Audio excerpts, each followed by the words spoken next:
Hey, welcome back to News with Sonish, and I just watched Falcon and the Winter Soldier episode 5 titled Truth. Now, this episode was awesome, and I really enjoyed it.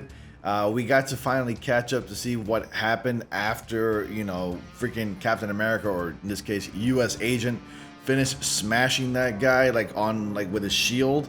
And we just learned at the very beginning of the episode, we just jumped right to it. Falcon and the Winter Soldier basically just confront this man, John Walker, and they're like, we're gonna take that shield back. You need to, they're trying to calm him down, saying that he made a mistake, but really it was just him going overboard. It's the serum taking effect, making him more than what he really is, giving him all that power. He's like really disoriented. He's messed up, and it starts off with a very brutal fight at the very beginning.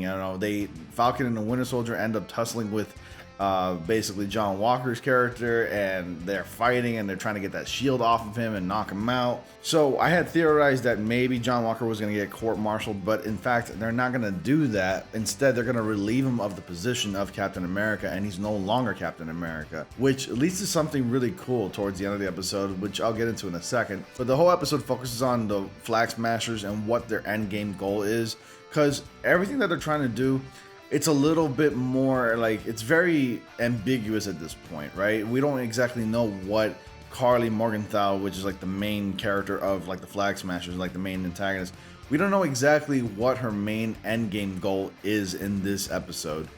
We know that ever since the blip, nothing's really been the same for them. They had actually preferred the world before the blip. During the events of the 5 years, we don't even exactly, us as an audience, we don't exactly know how the world was during the 5 years, when half of all life was just snapped away. So we know that they're trying to reach a goal similar to that, but before the serums were destroyed, they were also trying to create more super soldiers. And now that basically all the super soldier serums have been destroyed by Zemo himself, with the exception of one that John Walker took in the last episode, now that it's been destroyed, how are they going to go about creating more super soldiers? But that's also one of their goals. Aside from that, the main goal of the Flag Smashers is a bit ambiguous at this point. So we return with Falcon and Winter Soldier and Sam and Bucky. Sam is basically trying to still help out her sister regarding the boat. The sister still thinks that they should sell this boat, when really Sam insists on trying to help him out and rebuild the boat and basically fix the boat up and get it working again instead. Bucky joins on in. The shield's under Sam's possession for now, and we also learned that it's not really government property, supposedly, because of a certain particular character that made a cameo appearance in this episode. I actually referenced this in one of my reviews, I believe. This cameo was actually Julia Louis-Dreyfus, who's actually a well-known comedic actor, and so it was kind of weird to see her in this series. You all may know her from series such as Seinfeld, if you guys are a 90s buff. But it was weird because she made an appearance. I was like, what's she doing here? She's normally a comedic actor. This is actually very different. Totally breaks the typecasting, if she's been typecast. She's been in several comedy TV sitcoms, but apparently she's a villain, a well-known villain from the comics. She was also a former Madam Hydra, so I'm not really gonna get into major details about this character, but I myself am not too familiar with this character, but I know that she took up the mantle of former Madam Hydra, and I'm like, what is the MCU gonna address her as? Because Hydra has been extinct for a bit now, so she can't really be Madam Hydra. So we'll see exactly where the MCU decides to take this character, but we only see her make an appearance for at least 2 or 3 minutes, so I'm sure the MCU is going to want to keep her around for a while. Anyways, John Walker has been stripped of his duties. He's no longer Captain America. The shield's not his anymore. The outfit's not his anymore. And we see that Sam is actually training to be the new Captain America. He's actually accepted his fate when basically Steve Rogers handed over the shield to him. We see him training. We see Sam and Bucky having a deep conversation regarding Bucky's past and the amends that he's trying to make. So rather than actually making amends because he thinks it'll make him feel better, he should actually just approach things a little bit different regarding the list that he has. And this book that Sam carries around is actually Steve's book. So the list of people that he has in his book, he's still working on that.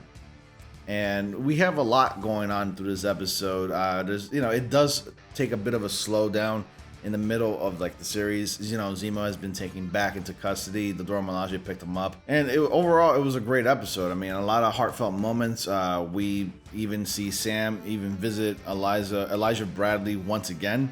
They have a conversation about like the shield, and basically they have a conversation about Elijah Bradley's past. There's a lot of racism topics in this episode, actually. Elijah basically denies the shield that Sam was there to give to Elijah. And Elijah's like, a black man can never beat Captain America. That stripes and stars doesn't really mean much to me anymore. Like, I don't associate myself with that. And it was like, that's really interesting that like he says something like that, because he feels like he's been betrayed by his own country. Remember, this man was experimented on for like 30 years, and he lost his world, his life, basically. The woman that he loved died while he was in prison. He's been experimented on. He feels like he's been betrayed, really. Again, about his past, it's more ambiguous in the series rather than it is in the comics. So they may be taking it in a different approach. Hopefully we get to see a flashback sequence of some kind. I was hoping we can see a flashback sequence of Elijah Bradley during his days in prison or like in the war.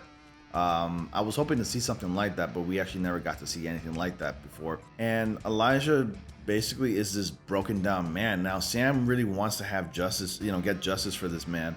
But Elijah insists, and he just rather remain like quiet and mum about it, because if word ever got out and people found out about him, he feels like he'll be targeted and he'll just be killed.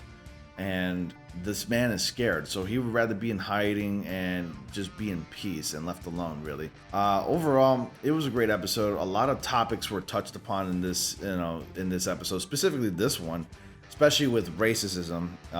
That was something, and this is something that the Marvel Cinematic Universe never really touched upon so frequently, but I was glad to see it. And it gave me a different perspective in a way.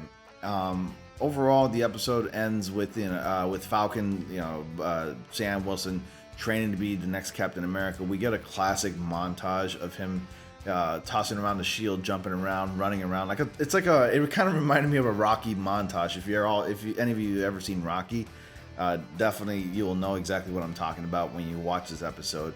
It was overall a great episode, and then that post-credit scene. I mean, I know I'm jumping around the place with this episode review. That post-credit scene, we finally get what we wanted out of John Walker. Seems like John Walker's going rogue, and he's going to become the character that he's well known for, which is U.S. Agent. So we see him building a shield out of like various types of metals. He's using his metals that he got, while he was serving, and he's like putting it on the shield. Seems like John Walker can't really let go of the symbolism of Captain America, or at least the symbol of Captain America. And the shield's kind of grown onto him. So he feels like he needs to be able to like toss something. In this case, it's just a shield made out of metal. It's not really the real thing, but he's just, basically taking metal parts and just welding them together. He's making his own shield. I can only imagine what his suit's going to look like, because I'm sure they took that suit away from him.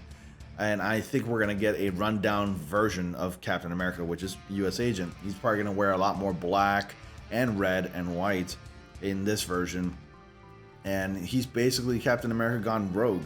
He's going to be addressed as the U.S. Agent, or at least maybe he'll still call himself the Captain. He'll feel like he should be Captain America, but maybe he'll change his name. Or maybe whoever hired him, this Julia Louis-Dreyfus character, who plays Valentina, when she hired him, she's probably going to address him as now U.S. Agent instead of Captain America. It was really interesting to see John Walker just conflicted with the idea that such a symbol as Captain America, the shield, was taken away from him.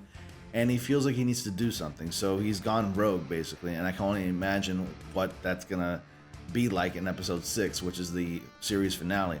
Also, Sam got some sort of a suitcase from Wakanda where Bucky delivered to Sam. We never actually got to see him open it, but he opened it right at the end of the episode. They didn't show what was inside the case. I'm thinking it's the comic book version of the Captain America suit that Sam Wilson wears in the comics. So he got the wings, but with a more patriotic look to his suit. I don't know. I'm excited to see what happens. I'm excited to see what kind of suit he's wearing. This is going to be awesome. Overall, the episode was really great. I enjoyed it, and I cannot wait for episode 6. Be sure to stay tuned for that. I'll have the review out right on time. I know this is like my first time getting the review out right on time for Falcon and Winter Soldier. So I want to thank you all for watching. Be sure to like, comment, subscribe, and click on bell notifications so you all don't miss anything. And as always, I will see you all in the next comic panel.